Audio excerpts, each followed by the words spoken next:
d'amour et en attente de quelque chose. Et dans le lien, ça change Beaucoup de choses. beaucoup de choses. Ça change beaucoup de choses parce que du coup, ça permet de ne pas être dans l'attente. Bienvenue dans cette vidéo sur le chemin d'amour. Alors, pour commencer, d'abord, euh, comment on ressent l'amour? Qu'est-ce que c'est que ce ressenti d'amour?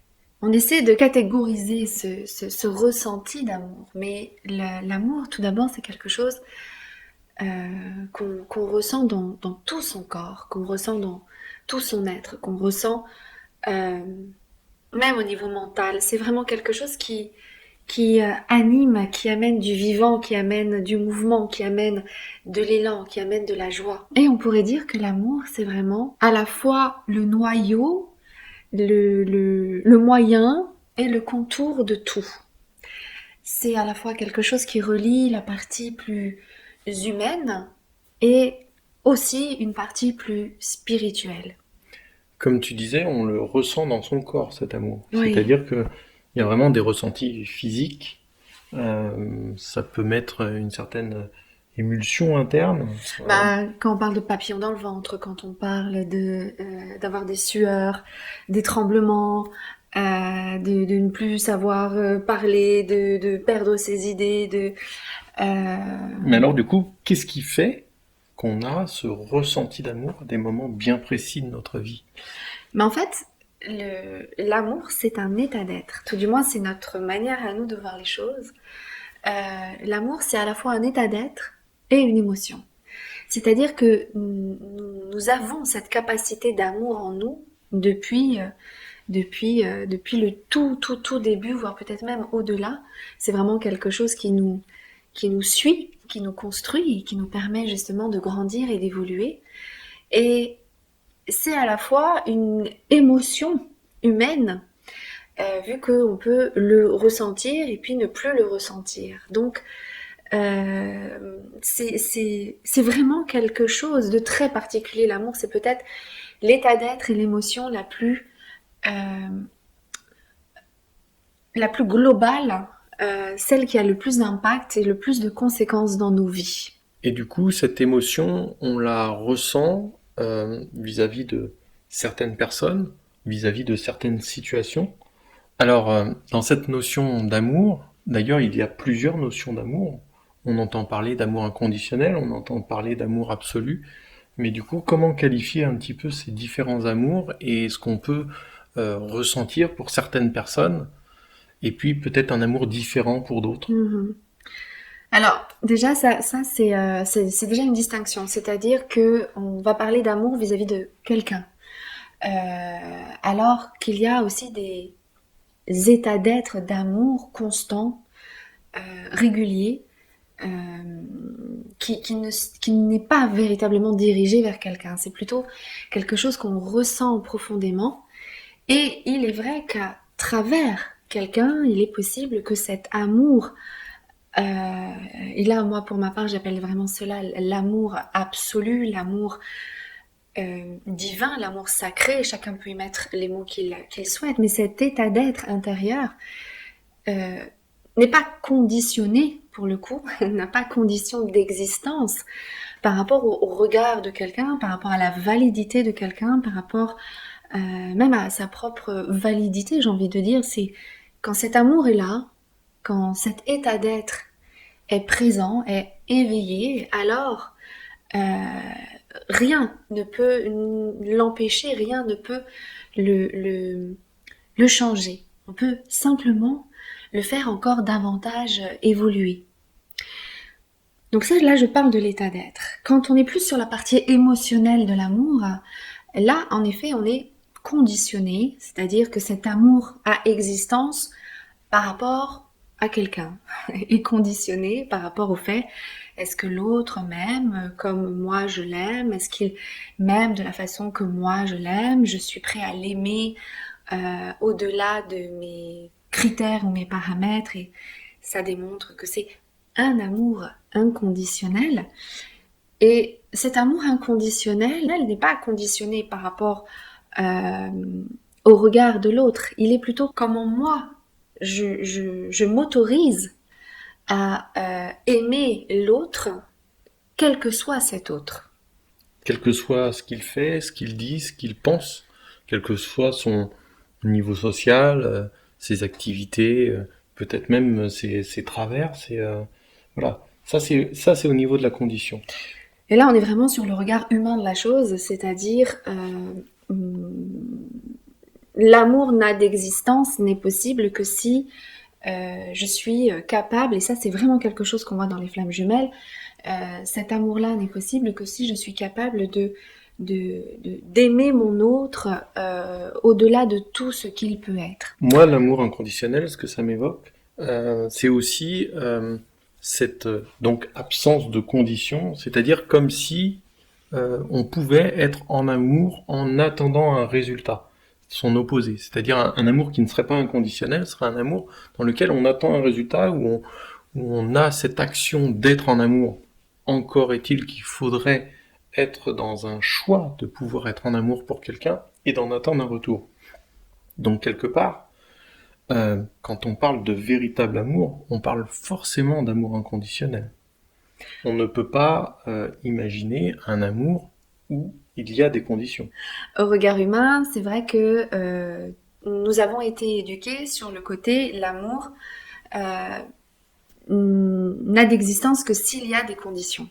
Ça, c'est vraiment la partie humaine de la chose. C'est en effet, on est dans le côté J'aime à condition que tu m'aimes. j'aime ma condition que tu m'aimes, mais c'est aussi une rencontre de blessures. Ça, il y a beaucoup de thérapeutes de couple qui en parlent, mais c'est vrai que quand les deux personnes se rencontrent et qu'il y a des blessures, alors on est là un petit peu pour combler, guérir les blessures de l'autre, et on considère que le fait de l'aimer inconditionnellement va permettre à cet autre de guérir et de penser ses blessures. Là, on est dans un amour tel qu'on nous l'a appris depuis toujours, c'est-à-dire cet amour où on va se donner pour l'autre, où on va tout faire pour que l'autre aille bien, et avec l'attente, consciente ou inconsciente, que l'autre va en faire de même pour soi, que l'autre va être présent pour combler nos vides, combler nos blessures, combler nos manques.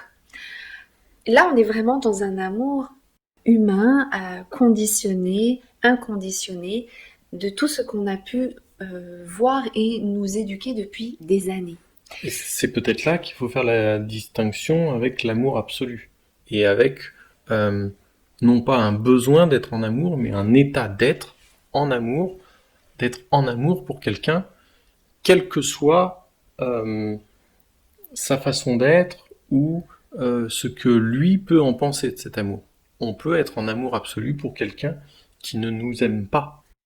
Alors d'une part, en effet, et du coup, là, il n'y a pas de condition, quel que soit le regard de l'autre, l'amour que moi je ressens a droit d'existence et donc n'est plus conditionné par le fait que l'autre m'y autorise ou pas.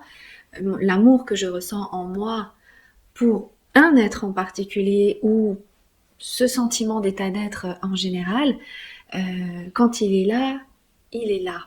Et cet amour absolu, absolu parce que infini, illimité, évolutif, cet amour-là particulier permet justement d'être dans l'amour plein, d'être dans l'amour entier, d'être dans l'amour complet, où on ne va pas projeter sur l'autre, comme je le disais précédemment, les manques, les peurs, etc., etc.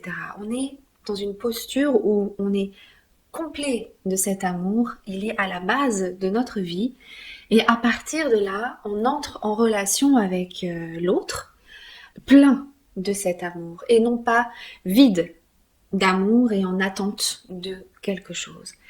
Et dans le lien, ça change beaucoup de choses. Beaucoup de choses. Ça change beaucoup de choses parce que du coup, ça permet de ne pas être dans l'attente. C'est-à-dire, ça permet de vivre véritablement l'amour qu'on a pour l'autre sans en attendre le retour, sans être dans une attente perpétuelle de son retour ou de ses gestes. C'est quelque chose donc d'important à arriver à saisir, à mettre en place, à faire grandir même, pour pouvoir vivre le lien de flamme jumelle d'une façon la plus douce, la plus agréable et la plus en amour qui soit. Oui, parce que c'est véritablement un chemin d'amour. Ce processus-là, qu'on soit flamme jumelle, qu'on soit en séparation de son jumeau, qu'on soit en réunion avec son jumeau, ou dans tout lien de vie karmique, peu importe, j'ai envie de dire, aujourd'hui, cet amour, cet état d'être d'amour, que nous on appelle absolu, mais chacun peut y mettre n'importe quel mot, fait véritablement partie des valeurs, grandes valeurs à faire, à mettre en place, à être, à faire et à mettre en place dans nos vies. Parce que c'est vraiment le noyau créateur de liens, créateur de vie, et qui va être à la source de quelque chose de bien plus global que notre propre personne. Donc c'est pour ça que cet amour est si particulier et aussi important aujourd'hui, en tout cas particulièrement, à faire exister. Donc pourquoi on vous parle de ça? C'est parce que dans notre parcours individuel puis commun après, on a eu chacun vraiment notre chemin pour aller vers l'amour, chemin individuel puis un chemin commun. Et on voudrait revenir justement sur ces aspects-là avec vous. Et c'est vrai que là-dessus, on a eu des chemins différents. Pour ma part, moi, mon chemin, ça a été d'être fermée à l'amour. Vraiment. Vraiment, vraiment. Quand j'étais petite, par exemple, je ne pensais pas à l'amour. Je ne m'imaginais pas être Tu mariée un ne jour. t'autorisais pas l'amour, peut-être, Je, à je, recevoir l'amour? si, je me l'autorisais vis-à-vis de mes parents, par exemple, ce genre de choses-là. Mhm. Mais j'étais pas, voilà, moi j'avais des copines, par exemple, qui s'imaginaient rencontrer l'amoureux, avoir des enfants, etc. Moi, c'était pas mon délire, c'était pas les choses auxquelles je pensais. Il y avait vraiment quelque chose de vide à ce niveau-là. Alors, déjà, quand l'amour est venu à moi, il m'a fait peur, plus que autre chose. Donc ça, c'est la première chose. Et ma première grande rencontre avec un amour inconditionnel, absolu, spirituel, enfin quelque chose qui m'a vraiment ouvert le cœur, et ça a été une expérience incroyable dont je me souviens encore aujourd'hui, ça a été durant justement une expérience transpersonnelle, chamanique, où j'ai véritablement eu une révélation sur ma capacité d'amour. Donc c'est à travers ce vide que je suis aussi entrée en relation avec les autres pour me permettre tout d'abord de découvrir ce que ce n'était pas l'amour. Et au fur et à mesure de découvrir ce qu'était l'amour, et puis pour rencontrer des partenaires qui, au fur et à mesure du temps, m'ont permis de grandir en amour et de vouloir encore plus d'amour jusqu'à vraiment que je fasse l'appel de vouloir l'amour le plus grand qui soit, comme je disais à l'époque. Pour ma part, je dirais que c'est le chemin complètement inverse. C'est-à-dire que je suis parti au contraire dans mes valises avec ce besoin de transmettre l'amour, de le faire grandir, de le recevoir. Et au fil de mon existence, j'ai eu plutôt à me fermer au contraire. C'est-à-dire plutôt à empêcher ou à ralentir cet élan d'amour jusqu'au moment où effectivement on est rentré en réunion. Donc je dirais que le moment de reconnexion a été vraiment le moment où j'ai reconnu la possibilité de voir cet amour, de bénéficier de cet amour, de pouvoir le faire grandir. Et puis ces 24 années d'attente m'ont préparé à me refermer à cet amour, ou en tout cas à ralentir cet élan d'amour. Voilà ce que je peux en dire pour ma part, Oui. si ce n'est qu'aujourd'hui, et peut-être que c'est là où maintenant c'est intéressant de venir, c'est sur le parcours que l'on fait à deux, sur ce chemin d'amour. Donc moi, à me réouvrir quelque part complètement à cet amour, et puis toi, à finir de t'ouvrir. Ouais. Oui, et là maintenant on est à deux, et c'est vrai que cette danse-là, qu'on a enfin décidé de faire ensemble, nous amène à grandir véritablement en amour. Moi j'ai vraiment l'impression que le temps d'avant, c'était vraiment un temps de préparation, mais à notre reconnexion. Je dirais que le plus gros du boulot, en tout cas par rapport à l'amour, a commencé au moment où on a été ensemble, vraiment. Mmh. Et moi, je découvre des... Et pourtant, je pensais que j'étais déjà bien ouverte à l'amour avant, mais je me rends bien compte que on vit des moments d'amour, qu'on soit ensemble ou pas, j'ai envie de dire, vraiment extraordinaires. Et d'ailleurs, juste pour entrer dans un tout petit peu de détail, on ne parle pas uniquement de l'amour amoureux au sens Oui, le petit couple. couple amoureux, mais aussi un amour beaucoup plus élargi, c'est-à-dire un amour bah, qui émane auprès de la famille, qui émane auprès des gens qui nous côtoient, nos amis, mais aussi envers tout ce qui nous entoure. Et c'est là où on parle par contre d'un amour plus universel et, et on tend dans cet amour commun à aller complètement vers cet amour universel. Absolument, ça c'est vraiment, ça c'est vraiment ce qui nous touche à nous. Mais ce qu'il est important de dire, enfin ce que je veux souligner par rapport à ce que tu es en train de dire, c'est que c'est vrai que quand on entre dans ce chemin d'amour, il impacte vraiment tout le monde. Que ce soit nos enfants, que ce soit nos proches, que ce soit nos liens familiaux ou des personnes inconnues, on se rend véritablement compte que nos liens ont changé, que notre manière d'entrer en relation avec les autres a changé, que la communication a changé parce que on n'est plus au même endroit à l'intérieur de nous. On ne va plus communiquer, par exemple, à partir des manques, du vide, des doutes, de la suspicion, de choses comme ça.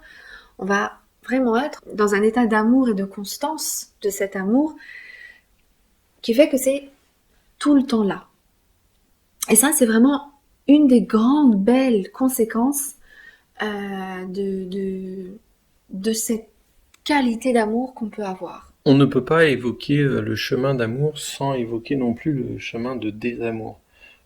Alors, pas que c'est un parti pris, je ne pense pas qu'on fasse, enfin peut-être que tu vas mieux le dire que moi, mais je ne pense pas qu'on fasse le chemin d'aller vers l'amour ou d'aller vers le désamour, mais disons que tout au long de son parcours, on est tenté parfois d'aller vers le désamour plutôt que vers l'amour, ou inversement.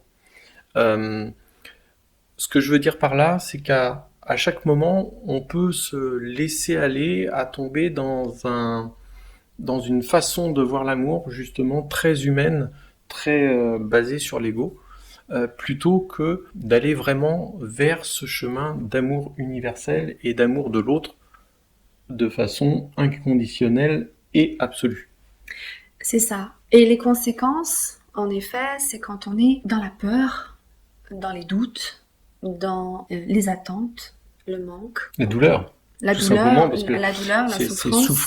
souffrir de cet amour. Souffrir de ce manque d'amour. Oui, mais Mais souffrir de cet amour. qu'on traduit souvent. Souvent, on croit être en amour et on souffre en amour. Donc en fait, c'est qu'on est quelque part déjà un peu en désamour. Ou plutôt qu'on n'a pas encore euh, atteint l'amour absolu et qu'on est encore dans un amour déjà conditionné.